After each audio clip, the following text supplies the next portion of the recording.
2 years ago, someone's father wrote a book. It told the story of a man living in a world of cripples. This man, blessed with extraordinary powers, chose to help the weak and save lives. In the end, he brought peace to the world, but at the ultimate cost: his life. Our story begins in Wellston Private High School, specifically in the cafeteria. Today is special because the famous chocolate cake is being served.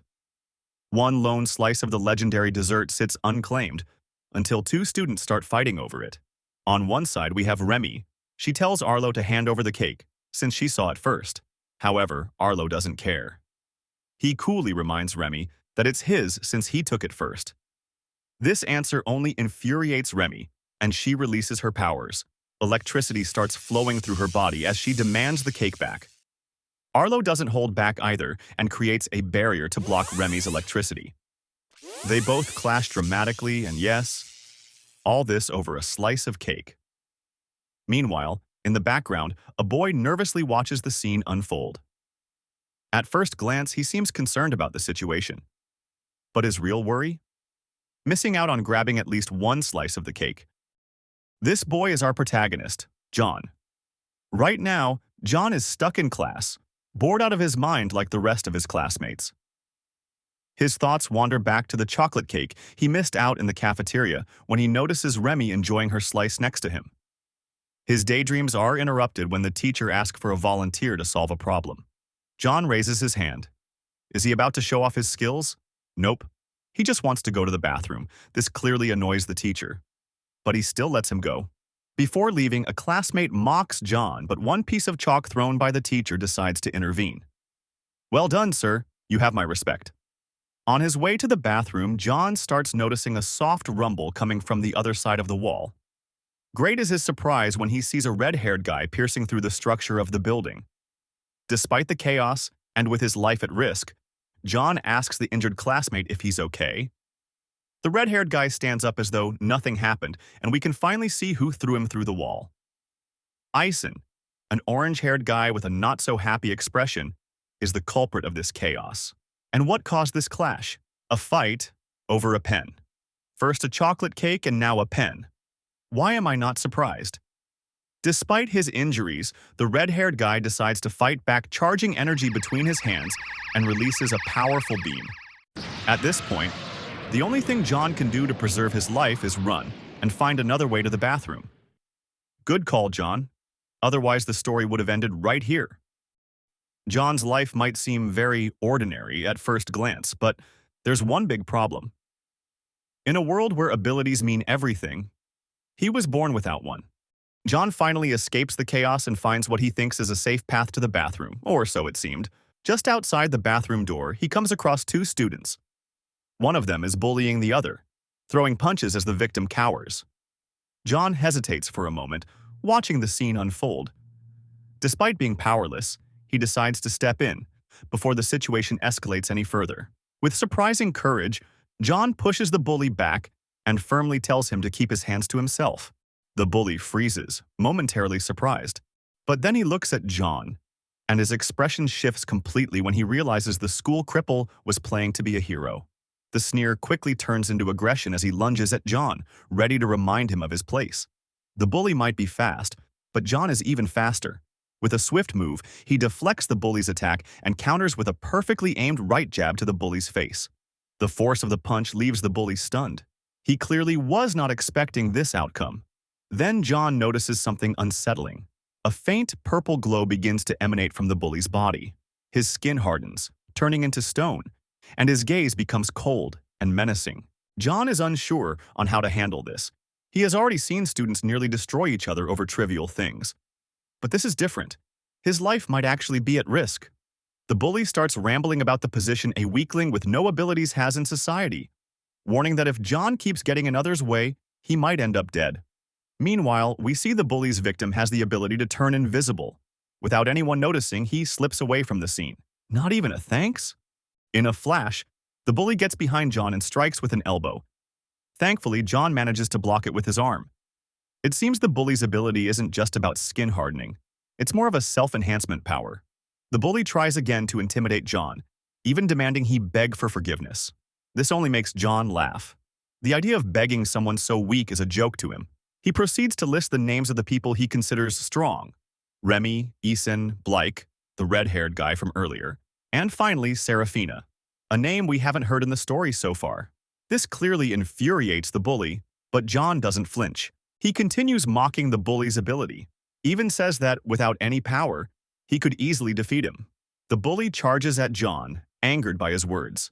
But John had been slowly moving toward the window. As the bully lunges, John swiftly grabs his arm, using his momentum to throw him out of the building. Once everything settles, John returns to his usual self, relieved and surprised that his mind games actually worked. His arm is broken and he'll need to visit the infirmary, but for some reason, that makes him more nervous than his earlier experience. John is now in the infirmary, and by the words of the doctor, he is a regular. Our protagonist looks more nervous than usual after hearing the doctor's words. Understandable. The doctor's attitude is very menacing, and he seems exhausted from dealing with John. At this point, he might even do more harm than good. The doc hands him a medicine to heal his arm. At least he's glad John pissed off only the stone guy and not one of the higher ranks of the school. Otherwise, not even the medicine would save him. John is about to leave, but one hand on his shoulder stops him.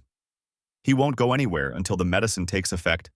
Meanwhile, on the rooftop of the school, a purple-haired girl is spending time chatting with someone. Her expression is very stoic until the person on the other side of the conversation asks her for help, which makes her smile slightly. Back in the infirmary, a girl shows up, annoying the doctor, thinking he has more work to do. She calls out to John, and we find out she's the same person from the rooftop earlier. Now, we learn two things. The purple-haired girl's name is Sarah, the same one John mentioned while mocking the stone guy, and she's been texting with John this whole time. John was going to stay at least 3 hours in the infirmary, and he was desperate to have some company. Sarah laughs and starts to leave for class, but John knows she never actually goes and begs her to stay. They spend time in the infirmary scrolling through their phones until John suddenly bursts out laughing like a maniac. Sarah asks him why he's acting like that. Wrong move, Sarah. This only makes John reveals the marvel contained on his phone. His score in Slappy Pig, but Sarah is not even impressed since her record is even higher. Suddenly, the whole school rumbles, cutting their free time short. We expect a sign of what's happening, but all we hear are the doctor's furious screams. He storms out of the room, barking like an angry wolf. Apparently, another regular is causing a commotion somewhere else in the school. Before leaving, he warns John, "You better be here when I get back." John agrees, mentioning that he'll wait there with Sarah. The moment the doctor is out of sight, both of them decide to leave, completely disregarding his menacing words. Outside of the school, we encounter the rock boy again. He just fell 2 floors, but his irritation hides any sign of pain. His mind is clouded with thoughts of revenge against John, and by sheer coincidence, he appears right in front of him.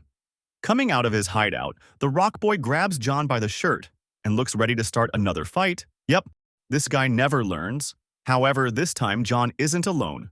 When the rock boy notices Sarah standing with him, his fighting spirit vanishes. Sarah only needs to say a couple words to make the bully shake like jelly. He tries to act tough, but it's clear how shaken he really is. Sarah grows tired of his rambling and, without moving a muscle, throws the rock boy around like a rag doll. The force of the throw is so great that he slams into the wall and his ability starts to fade. Not tired of being beaten twice in a row, the bully tries to strike Sarah, but she dodges effortlessly, and with a soft hit behind the neck, rock boy falls unconscious. Sarah then leads the way out of the school as though nothing happened. She seems very used to dealing with people like him. We go back inside the school where the doctor is dragging Blake and Eisen. It seems the rumble was caused by a fight between the two of them. The doctor gives them a stern lecture about their behavior between classes. Despite this, they can't help but fight again over a stupid pen, which only annoys the doctor even more. Amidst all the chaos, the doctor notices someone missing from the infirmary. His expression makes it clear. It can only mean one person. Meanwhile, in a cafe, John narrates his life-risking experience of defeating the rock guy by throwing him out of the window. Sarah ends up laughing and mentions that living constantly on the edge must be fun. John's expression changes slightly. He just wants to have a peaceful life. He thinks that fighting over everything isn't the right way to live. Sarah disagrees, saying there's no point in proving yourself to someone weaker than you. John argues back, saying that the stronger aren't always right and using force to back up your point is pathetic. This statement unintentionally hits a nerve with Sarah. It was expected, After all, Sarah was born strong, and as a high tier, she has no real understanding of the life of those beneath her, especially John's. Suddenly, the news interrupts their conversation. It is mentioned that a group called Ember has left many victims on their way, and the last one was a vigilante. And apparently, that group's next destination is the city where John lives. Sarah breaks the silence, stating that those self-proclaimed heroes or vigilantes should mind their own business if they don't have the strength to back it up. On the other hand, John thinks they were just trying to help others. Let's take a step back, a year into the past, when John first transferred to Wellston Private High School. Countless sleepless nights, hours of studying, grueling exams. John did everything he could to get into Wellston, hoping that it could be different. A kind girl approaches John, trying to spark an innocent conversation between classmates. Everything flows smoothly until the word ability comes up. The room falls into an eerie silence. Everyone waits, eyes on John, eager to hear what the new guy's ability is. John tells the truth, feeling no reason to hide it, especially from someone who seems kind. But the moment the girl hears his answer, her mask falls off. Her true attitude surfaces. Disgust, pure and unfiltered, as she realizes she just wasted her time talking to a weakling. The rest of the class follows suit, hurling insults at him without hesitation. Outside the classroom, things don't get any better. Two guys pick on him, ready to show him his place. It's at that moment that John sees Sarah for the first time. Desperate, John calls out to her for help, clinging to the hope that someone might step in. But Sarah doesn't even glance his way. She walks past him without a care in the world. Reality hits John like a bucket of cold water. The flashback ends, and we find ourselves in John's bedroom. His peaceful sleep is rudely interrupted by a mysterious call, and he's not happy about it. Sarah is on the other side of the call. She wants John to join her on a trip to the mall. John tries to get out of it, mumbling something about needing to clean his house. But before he can hang up, there's a knock at the door. Sarah is already there. John opens the door and Sarah, all innocent, offers to help him clean. But as she steps inside, she notices something curious. Everything in the house is spotless. Except for one thing, a pair of fighting gloves sits on the floor. Sarah picks them up, and with that, their plans are set in motion. At the mall, John and Sarah spend their time searching and trying on some clothes. John is surprised at how quickly Sarah finishes her shopping. Soon after, they come across an ability gauge booth. For fun, John suggests Sarah to give it a try. Sarah initially scoffs at the idea, claiming those booths are a scam, but with a little convincing, she reluctantly agrees. At the booth, a girl shouting at the vendor. She is outraged because she can't believe her ability only got a power level of 4. She demands a refund, threatening the vendor to destroy everything if he refuses to do so. John grows tired of waiting in line and steps forward, asking the angry woman to calm down. His words, however, only fuel her fury. John stands firm, refusing to back down over a mere $10 refund. She's livid, her voice rising as she turns her threats toward John instead. The tension escalates and John tries to calm her, without success. Right when the woman is about to strike, John spots a security guard nearby and his attitude shifts completely. With a sense of security, he baits the woman into attacking him. Sarah smiles during the exchange, realizing what John is trying to do.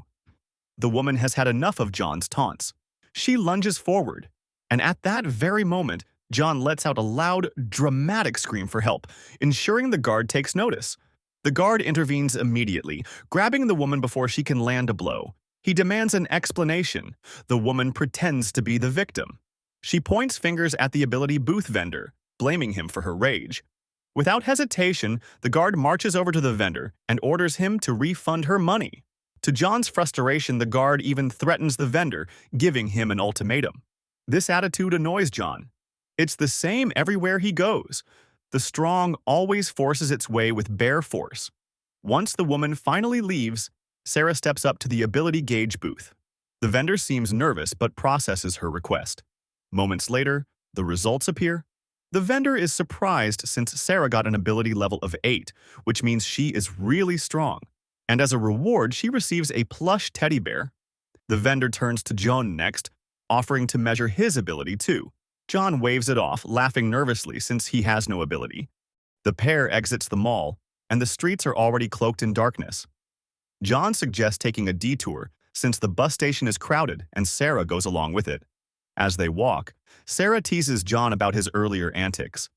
"I really thought you were going to start a fight back there," she says with a smirk.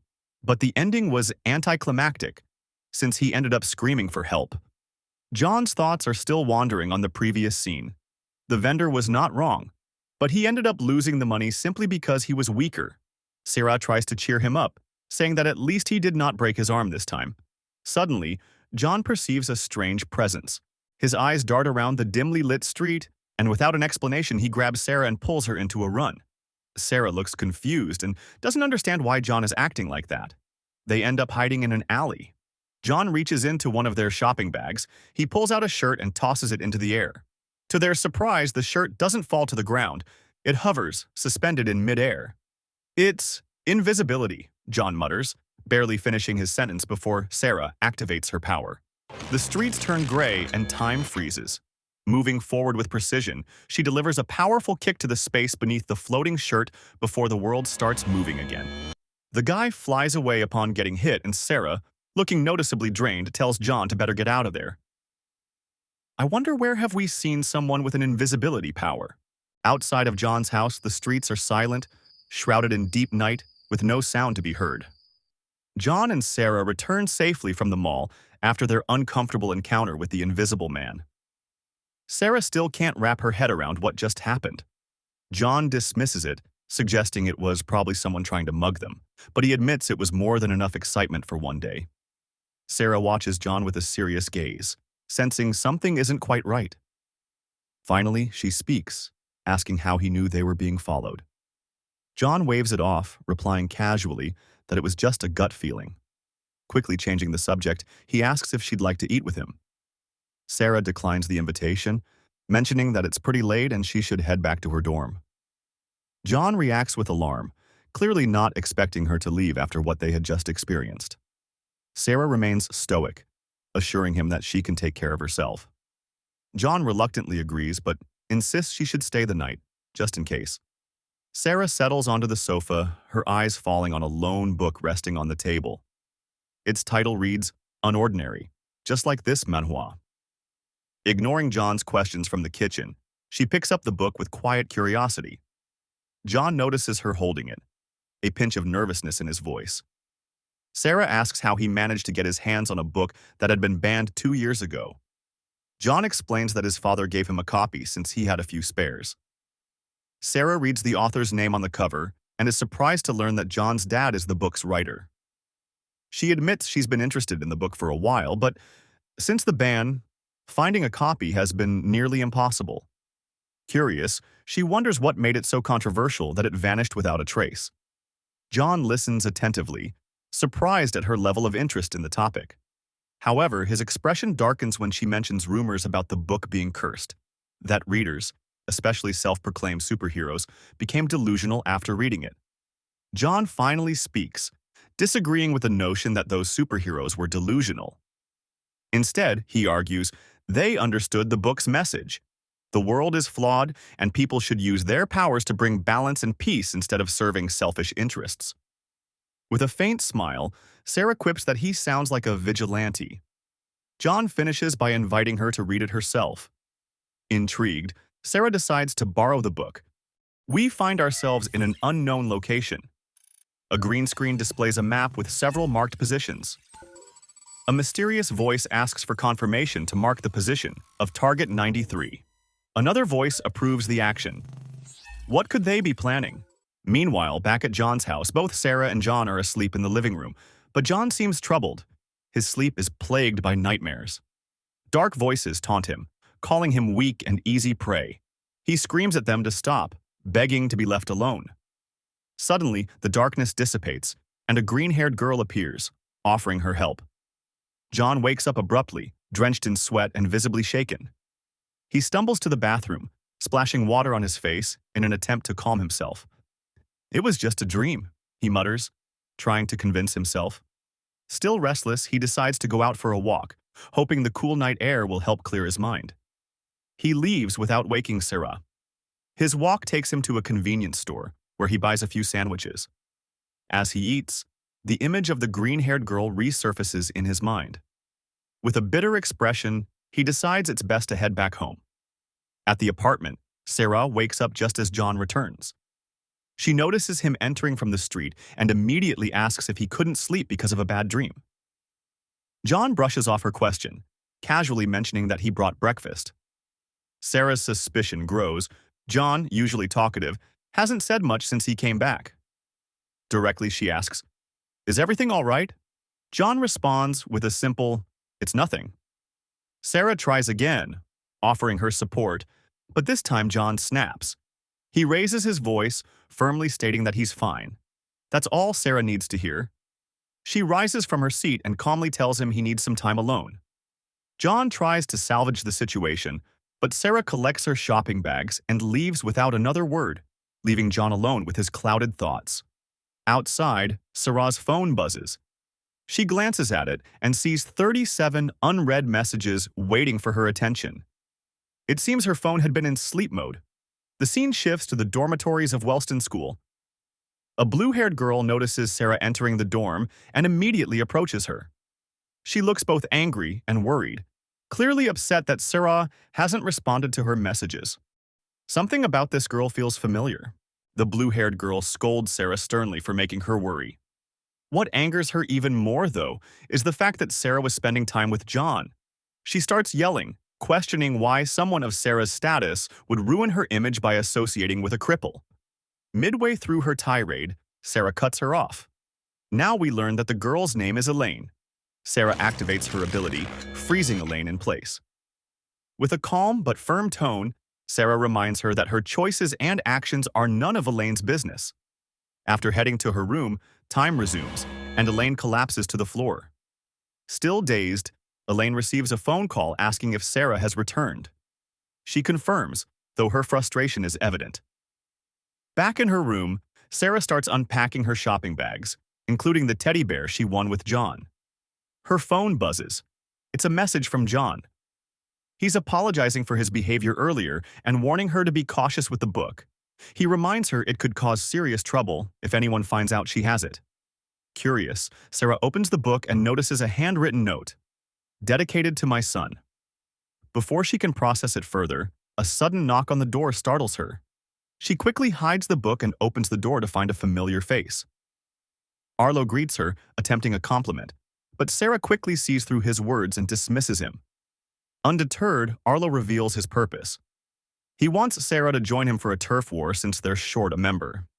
Sarah refuses outright. As she's about to close the door, Arlo stops her by reminding her of her duties as the rightful queen of the school. She glares at him and asks why Remy isn't handling it. Arlo explains that Remy had to step away for a while due to family issues.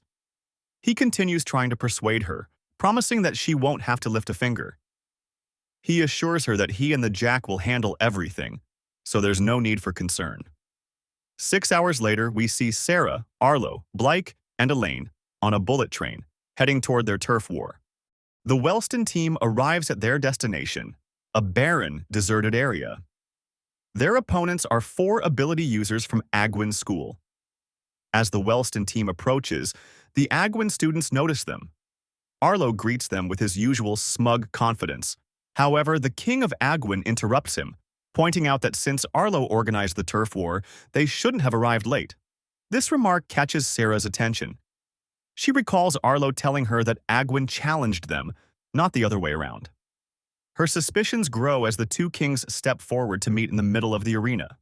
The king of Agwin questions why they were challenged, pointing out that Wellston has no reason to provoke them. Arlo smirks and reveals his true intentions. Agwin recently gained a new queen, and he wants to see her in action. The rules of the turf war are announced. It will be a series of one-on-one battles. The king of Agwin turns to Sarah, unfamiliar with her presence, and asks Arlo who she is. Arlo nonchalantly introduces her as a returning veteran named Serafina. Hearing her name, the king of Agwin freezes, vivid memories of the past flooding his mind. He remembers Serafina as the unstoppable force who single-handedly took down his entire team in the past.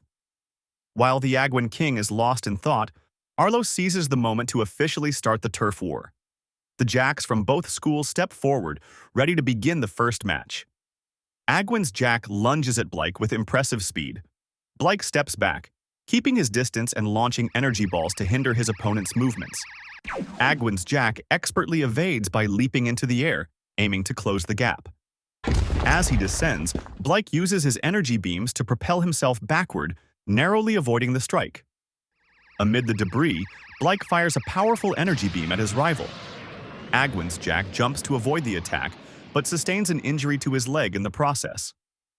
The Agwin king takes notice of the injury, and Blyke, now irritated, presses the advantage. Agwin's jack, realizing he needs to get close to stand a chance, hurls a rock at Blyke. Blyke destroys the rock midair with his energy balls, creating a thick cloud of dust. With visibility obscured, Blyke seizes the moment. He appears beside his rival in a flash, charging an energy beam. The injured jack knows he can't avoid the attack and braces for the worst. Just before Blyke fires, the king of Agwin calls off the fight. Recognizing the futility of continuing, he declares their loss. Though humiliated, Agwin's jack reluctantly accepts his leader's decision. The Queen of Agwin then steps forward confidently, announcing that she will handle the rest of the battle herself. Blyke is declared the winner of the first encounter, but the battle is far from over. Agwin's queen steps forward, ready for the next match. As the fight begins, Blyke launches a series of energy balls toward her, each one hitting its mark and kicking up a dense cloud of dust. When the dust settles, the queen's ability is revealed. A pair of spider-like claws protruding from her back, shielding her from the attack. Without hesitation, the claws lash out toward Blyke. He skillfully evades, propelling himself with energy beams to maintain his distance. Despite his efforts, the relentless claws keep attacking, leaving him unable to approach. Frustrated, Blyke attempts to maneuver closer, but two of the claws strike him directly, slashing deep wounds into his chest and leg. The queen smirks as a third and fourth claw emerge from her back, joining the fray. She launches a synchronized attack with all four claws. Blyke narrowly evades using a burst of energy to propel himself away. Finally, he closes the gap and prepares to counterattack. But just as he's about to unleash his power, a fifth claw pierces his side, halting his momentum. The queen uses her claws to hurl Blyke across the battlefield, sending him tumbling to the ground. From the sidelines, Sarah glances at Arlo, wondering why he hasn't stopped the fight yet. Blyke struggles to his feet. Despite his injuries, he tries to act tough and asks the girl, how many claws does she actually have? The queen dismisses his question with a bored expression and mentions that he probably won't be called back by his team until he gets knocked down. Growing impatient, the queen decides to end it. With all 5 claws, she launches a final, devastating attack. Just as the claws are about to strike, Sarah steps in and stops the fight. She declares the match over, handing the victory to Agwin School. Sarah turns to Elaine, instructing her to tend to Blyke's injuries. She's been absent from turf wars for only 1 semester, and she can't believe Arlo has been managing them this way. She moves to step into the next battle, but Arlo blocks her path. With a confident smirk, he says, Blyke and I are going to take care of this. Just sit back and watch. Agwin's king congratulates the queen but warns her not to let her guard down. He reminds her that Wellston is ranked #1 in turf wars, having never lost a fight. Agwin's queen tells him not to worry, saying she won't play anymore. The next match begins, this time between Wellston's king and Agwin's queen. The girl releases her 8 spider claws at once, launching them at Arlo. He remains still, creating a barrier to block the attack. The queen notices Arlo's strategy and decides to change her tactics. Using 4 of her claws, she leaps into the air, searching for a weak point before attacking again. Arlo blocks her effortlessly, not even breaking a sweat. The queen begins to notice cuts appearing all over her body. Arlo's barriers seem to deflect damage. She tries to increase the distance, launching more attacks, but Arlo steadily walks toward her, blocking every move. The injuries on her body continue to multiply, and she starts retreating. As she tries to back away, she discovers a barrier blocking her path. Arlo creates a cage-like barrier around her, trapping the queen like a spider in a glass. Every attempt she makes to escape results in more cuts. Arlo steps into the barrier, and she attacks again, but her claws are immediately blocked. Desperation takes over as she struggles to find a way to defeat him.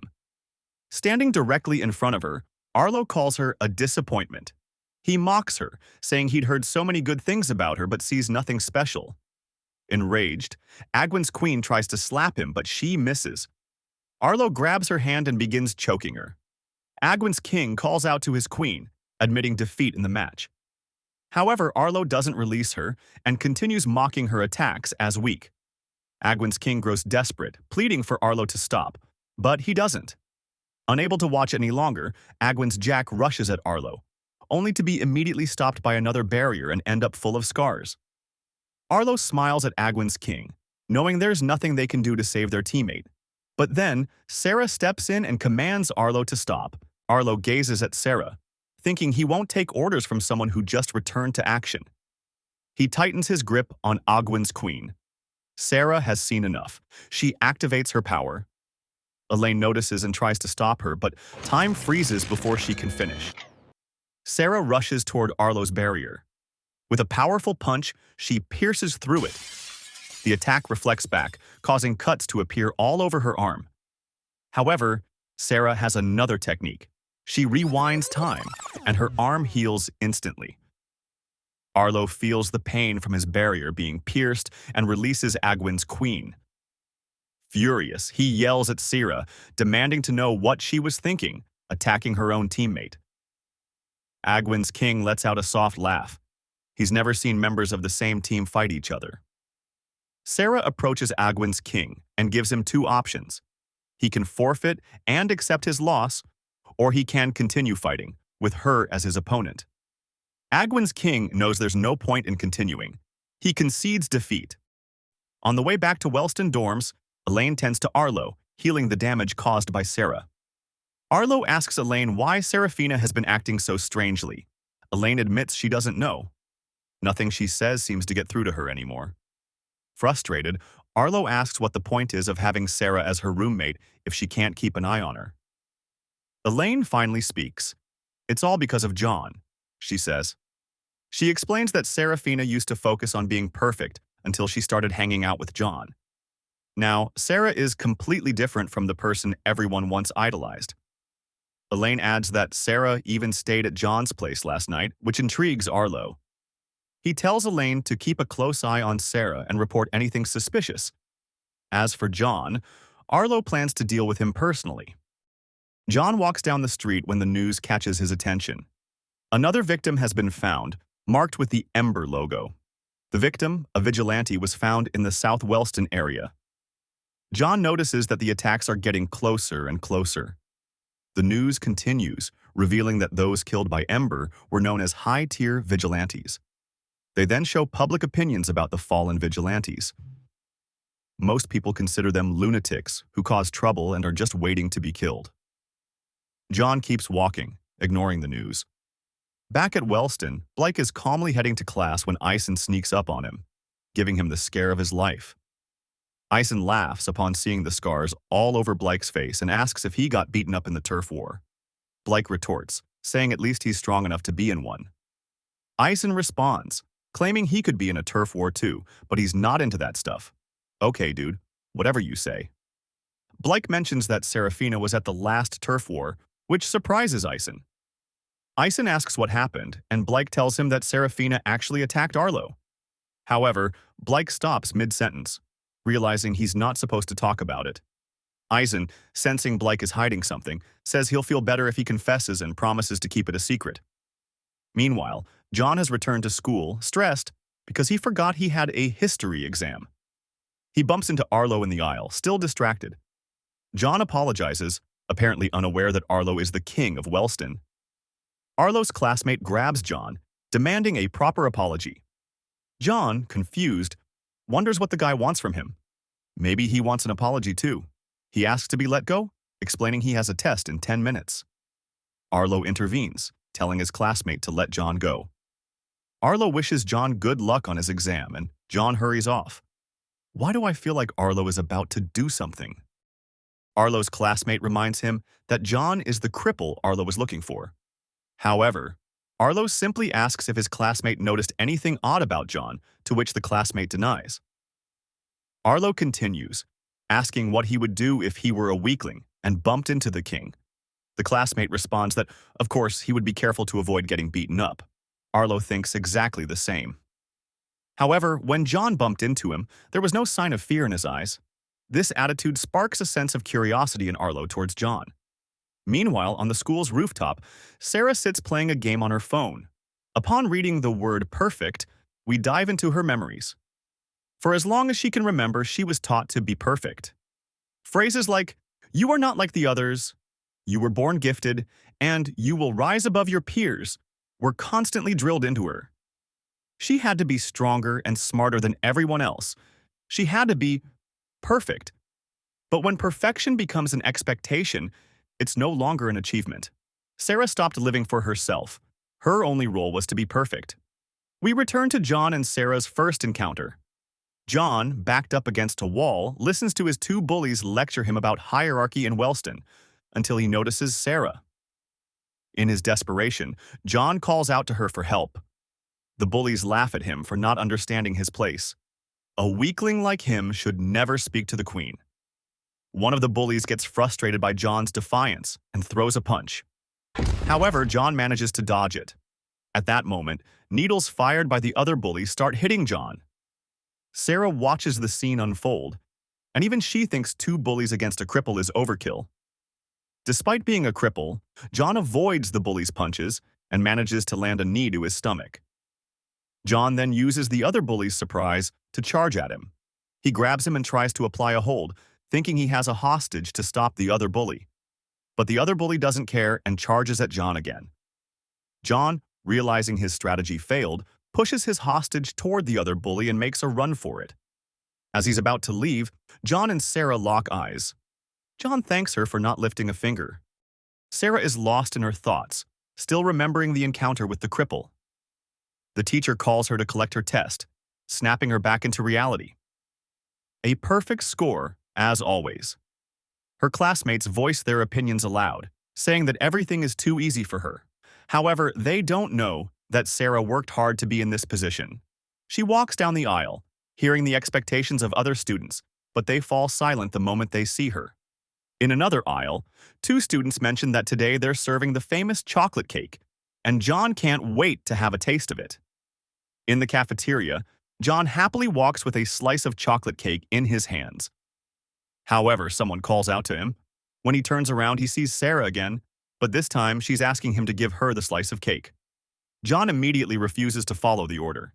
He doesn't care if she's the queen or whatever. He earned that slice, and it belongs to him. Sarah extends her hand, her voice sharp as she threatens John, telling him not to make her repeat herself. John feels the weight of her presence. Nervously, he moves the cake toward her hand, but in his shaking state, he ends up dropping the cake. Sarah freezes for a second, trying to process what just happened. Her fury begins to boil, and she loses awareness of her surroundings. In a flash, she activates her powers and strikes John, sending him flying into a wall. She approaches him and gets down to his level. Snapping, she yells at him, complaining about how a cripple dares to humiliate her, someone who works hard every day. Her frustration keeps building. She slaps John, trying to understand how someone so weak acts as though he owns the place without understanding his position. At the end, it's not about the cake. She's angry because someone like John has more freedom than her. We return to the present, where Sarah is chatting with John about his failed exam. Serafina leaves the rooftop and hears the rumors about her fight with Arlo during the last turf war. It seems that Ison can't keep his mouth shut. Sarah continues to hear comments about her lack of respect for the rules and her appearance. But when the students notice her, the whole aisle falls into silence, and a smile creeps onto her face. For the first time, she feels truly happy, finally free from everyone's expectations. We are now at John's place. It seems that John was working out until somebody calls him. It ends up being his dad. Upon answering the call, his dad asks him how everything is going. You know, dad stuff. However, he also warns him to be careful since a group called Amber is causing trouble around his area. His dad really means it and tells John not to do anything stupid. I wonder what he means by that. The call ends faster than expected since John's dad's editor is calling him. At the Wellston dormitories, we see Sarah reading Unordinary, the book John lent her. She closes it and leaves it on the bed before heading out for a walk. When she's about to leave, she meets Elaine. Elaine cheerfully offers her a glass of orange juice made with fruit from her family's farm. Sarah accepts the offer, but says she'll have it later since she's about to leave. Sarah walks down the street, thinking about the book's contents. It's a story about a man who protects a world full of cripples. How did someone come up with that premise? She wonders. She thinks John's father wrote the book to share his idea of a world where John could stand as everyone's equal. She recognizes that many people agree with that vision. That's why so many self-proclaimed heroes appeared, trying to emulate the hero of the book. It's no surprise the authorities banned the book since it goes against the structure of the current society. They feared how it inspired many high tiers to take action after reading it. But the world of the book and the real world share something in common. Only strong people have the power to influence reality. Back in Sarah's bedroom, we see Elaine leaving a glass of orange juice on Sarah's desk. As she turns to leave, she notices the book resting on the bed. Sarah returns from her walk and notices the orange juice on her table. She also notices the book on her bed and realizes she really messed up. On the other side of the bedroom, Elaine is researching the book. She finds a wiki about it and learns that the book is the reason so many vigilantes and self-proclaimed heroes started to appear. She continues her research and discovers several news articles about those superheroes being murdered. She gets frustrated because she doesn't know what to do and is scared that Serafina wants to become a vigilante. Elaine decides to call Arlo. Arlo picks up the phone, and Elaine tells him that Serafina is in big trouble. She explains that Sarah has a book called Unordinary and insists it can only mean bad news. Arlo tells her to calm down and stay focused. For now, he says it's better if no one else finds out about this. Back on the rooftop, John is talking to Sarah about his report card. From his attitude, we can infer that he failed almost everything. Sarah tells him not to freak out since there's nothing he can do about it. She then uses the moment to tell John that she cannot give him back the book. John immediately guesses that it must be because Elaine found it.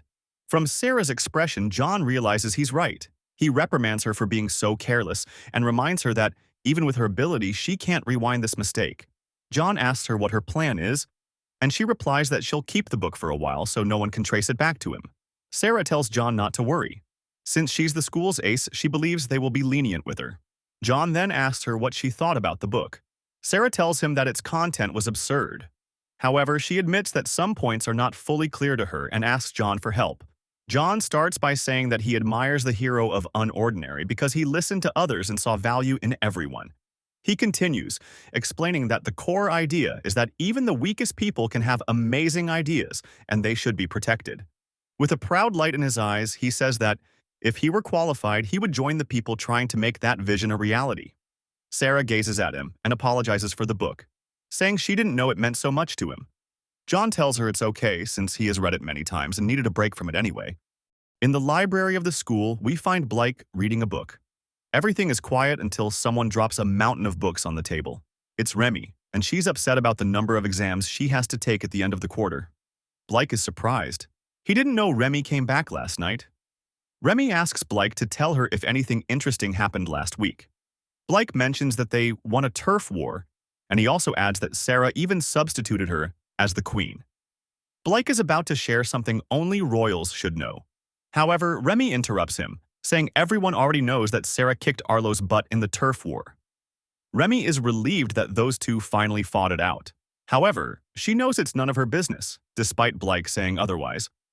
Remy understands that her position as the queen is only because Sarah doesn't want it. She's aware that her level is far below theirs, and trying to stop them would probably get her killed. Blake then asks Remy why she left so suddenly. Remy's attitude changes and pain fills her eyes. She finally reveals she attended a funeral. Her brother was murdered. Meanwhile, we see John in his classroom. He looks really thoughtful. He starts remembering some kids laughing in front of him.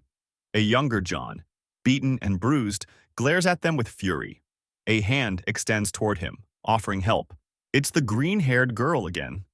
Suddenly, the teacher's voice snaps John back to reality. He stands up and collects his grade report, and it's not as bad as he was expecting. Elsewhere, Arlo is walking down one of the school aisles. He's surprised that Sarah managed to get a copy of Unordinary. He wonders if her recent behavior is influenced by the book. Suddenly, John bumps into Arlo, scattering all his papers. Arlo bends down to help him collect them, and the people around start murmuring. But when Arlo raises his voice, everyone goes silent. As Arlo leaves, he tells John to be more careful next time. However, his expression changes as he leaves, revealing that he's actually planning something. Now we find Arlo and Eason in an empty classroom. Eason is wondering why Arlo called for him. Arlo tells him that his expertise is needed and asks if he's able to find information on anyone. Eason asks what exactly Arlo is looking for. Arlo inquires if Eason knows John, who is in his grade. Eason affirms but wonders why Arlo is interested in that cripple. Arlo tells him that John looks suspicious after seeing him a couple of times. He's powerless, completely unaware of his surroundings, and has no respect for hierarchy. However, he got into Wellston and hangs out with Sarah. Arlo thinks those facts don't line up and asks Eason to find his story and what he did to get into Wellston. Eason tries to persuade Arlo to just forget about him. However, Arlo tells him he didn't ask for his opinion.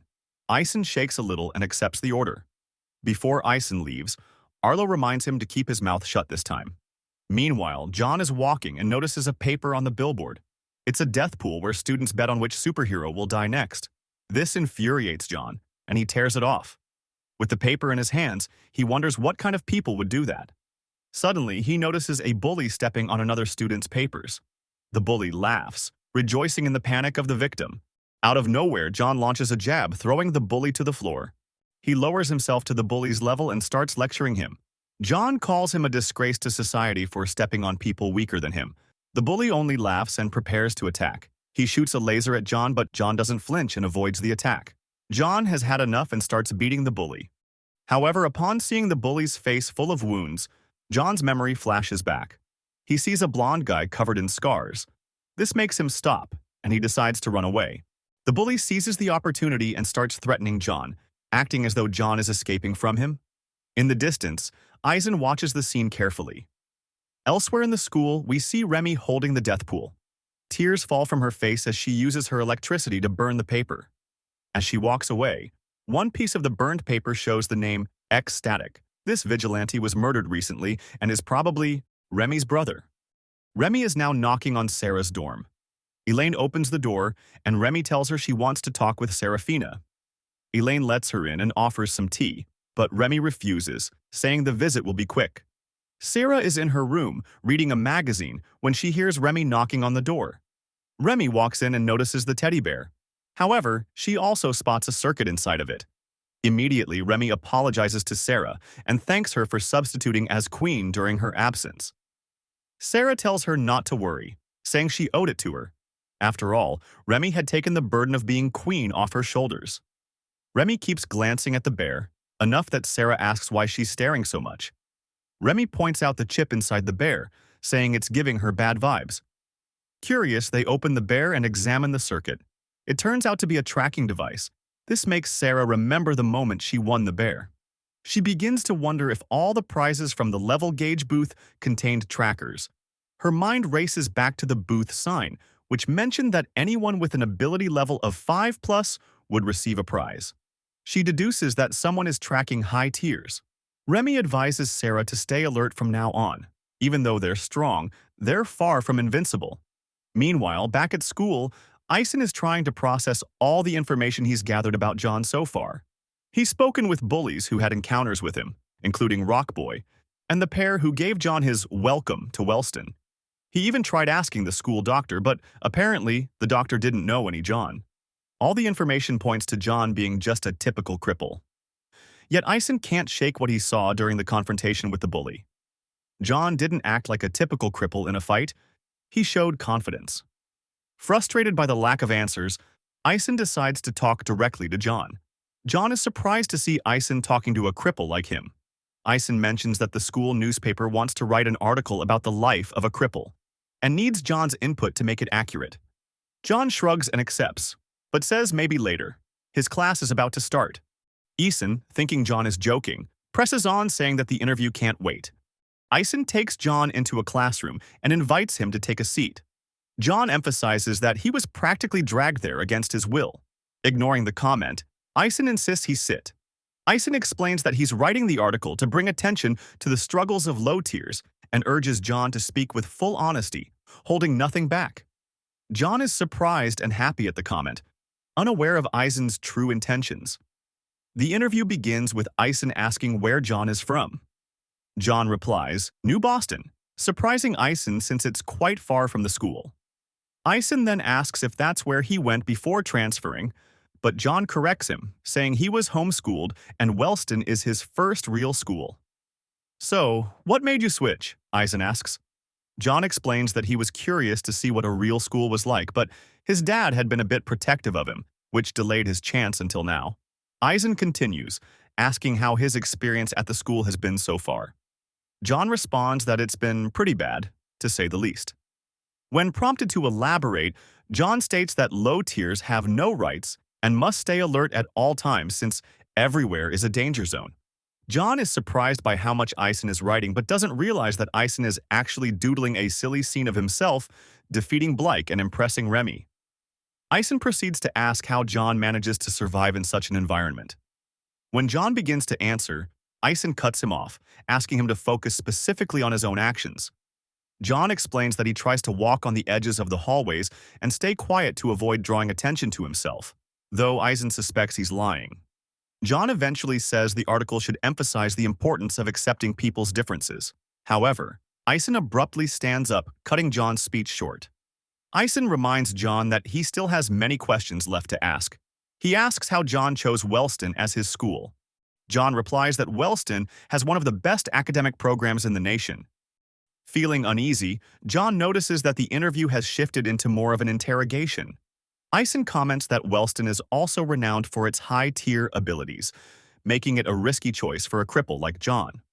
John admits that he assumed academics would be more valued than fighting, but Eisen dismisses this as short-sighted, although expected from someone inexperienced in such environments.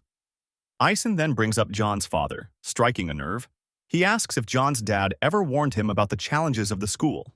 Eisen continues, suggesting that attending a closer school might have been a better first step instead of jumping into Wellston. He speculates that perhaps John's father had already tried that, but for some reason it didn't work out. John finally snaps. Grabbing Eisen by the shirt, he demands that he stop prying into his life. John reminds him that the purpose of the interview was to discuss his struggles as a low tier, not to be interrogated. With surprising strength, Eisen grabs John's arm and calmly remarks that John is very lucky to have Serafina on his side. Effortlessly, he removes John's hand from his shirt. Picking up his folder, Eisen thanks John for the information before leaving the empty classroom. It seems Eisen now plans to dig into John's past in New Boston. We find Eisen scrolling through pictures from New Boston High School. Suddenly, he spots John's picture among the files. Eisen abruptly stands from his chair, making a lot of noise and drawing attention. Blake, annoyed, tells him to keep it down to avoid getting kicked out of the library. Ignoring the comment, Eisen excitedly calls Blake over to show him his discovery. He points at John in the picture, but Blake looks confused, not even recognizing who John is. While Eisen keeps praising himself for uncovering something significant, Blake wonders why he should care about John. Frustrated, Blake asks why Eisen is stalking John. At this, Eisen suddenly remembers Arlo's strict warning to keep quiet. Snapping out of it, Eisen dismisses Blake's question with a curt, "That's none of your business," which irritates Blake further. Blake, who wasn't even interested at first, now feels insulted at being dragged into the matter, only to be dismissed. Later, Arlo and Eisen finally meet after some time apart. Arlo remarks that Eisen better have some valuable information after all this time. Confidently, Eisen takes out a file and begins his report. He explains that he's been observing John's behavior for several days, and John himself admitted that he was homeschooled and had no ability.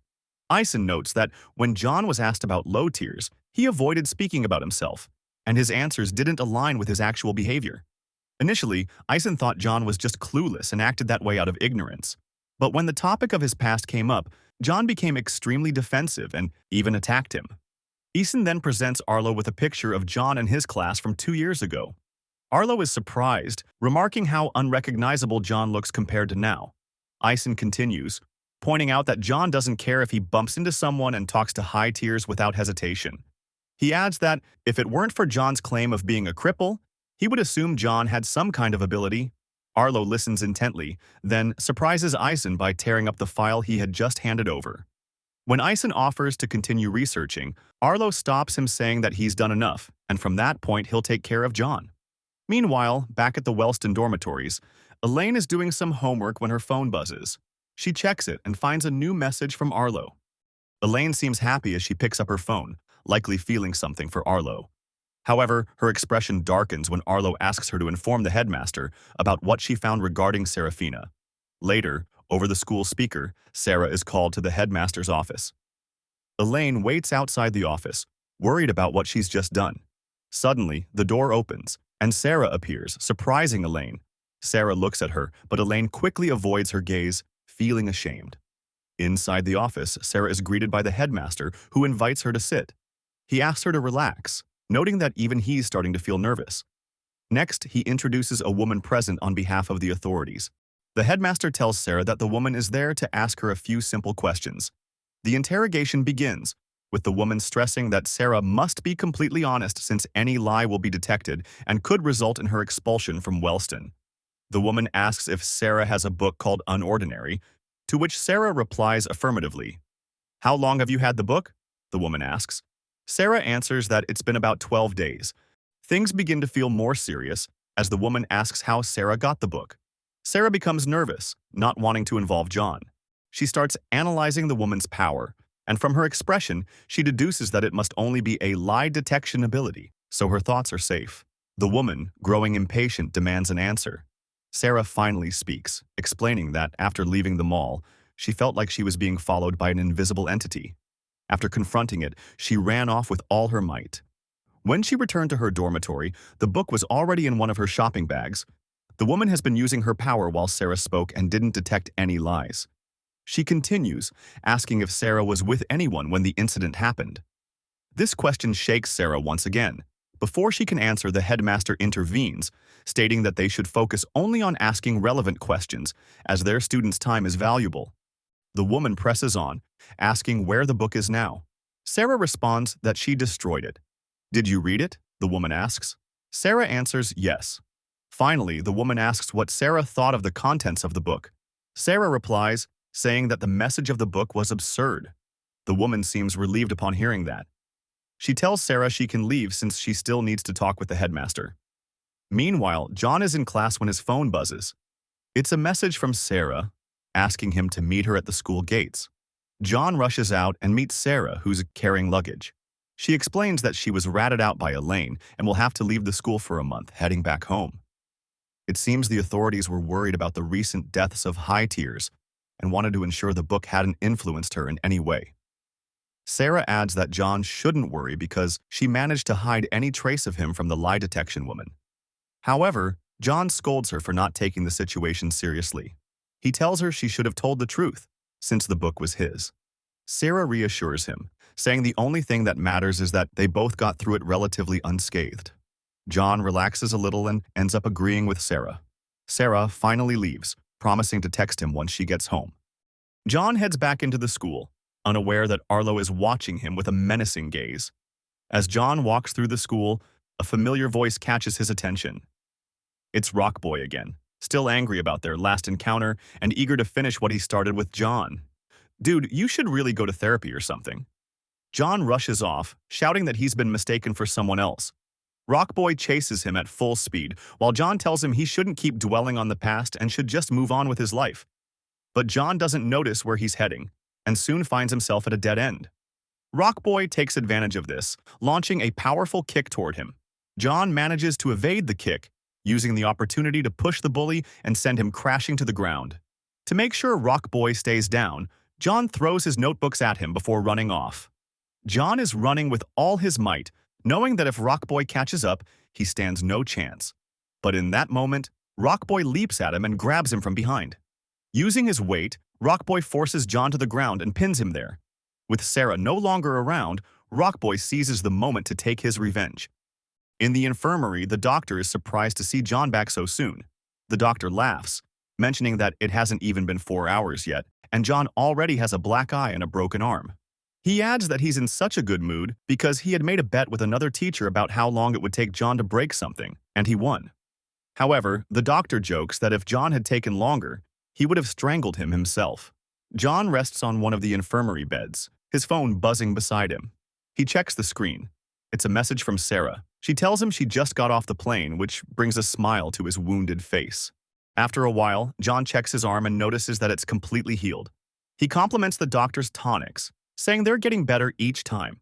With a menacing tone, the doctor thanks John for making him practice preparing the tonics every single day. John leaves the infirmary, his arm healed, but as he walks through the hall, three guys notice him. They start eyeing him with ill intentions. One of them, a purple-haired guy, shoves John against a wall, mocking his previously wounded appearance. The purple-haired guy mentions that there's a rumor going around school saying that Serafina has been suspended for a month. He then asks John to help them with target practice after school, since John clearly has nothing better to do. John notices a dark aura lurking just around the corner, and his attitude shifts immediately. He mocks the three guys, calling them weaklings who won't even be able to land a single hit on him. Irritated, the purple-haired guy demands that John watch his words. John, not caring, simply replies that the guy's breath reeks. Suddenly, a hand grabs the purple-haired bully, making him nervous. The doctor appears, threatening the bullies, mentioning that he has a date tonight. He warns them that if anyone makes him work overtime, he'll take care of them personally. John starts laughing softly, but the doctor's irritation grows. He adds that his threat applies to John as well. Finally, the doctor leaves, threatening them once more and saying he'll keep an eye on them. Once the doctor is out of sight, the purple-haired bully resumes his actions, calling John lucky for being saved by the doctor. He tells John that a cripple like him is nothing but a leech, feeding off others. The bullies finally leave, but John stands still, reflecting on what he just said. The words, "a leech who feeds off others," linger in his mind, making him think of the green-haired girl from his past. A dark expression settles on John's face as memories resurface. The scene shifts to Serafina's house. Upon arriving, Sarah greets her mother. Her mother simply calls her name from upstairs. In a flash, her mother comes down from the second floor and immediately slaps Sarah. It seems her mother possesses some sort of time manipulation ability as well. She scolds Sarah, warning that if she keeps becoming more reckless, she'll end up as the failure her older sister was. Her mother orders her to remove her extensions and says they'll discuss a proper punishment when she gets back. Sarah stays still, her cheek swelling from the slap as she hears her mother leave. Thanks for watching. I hope you enjoyed the video and don't forget to like and subscribe. See you in the next one. Bye-bye.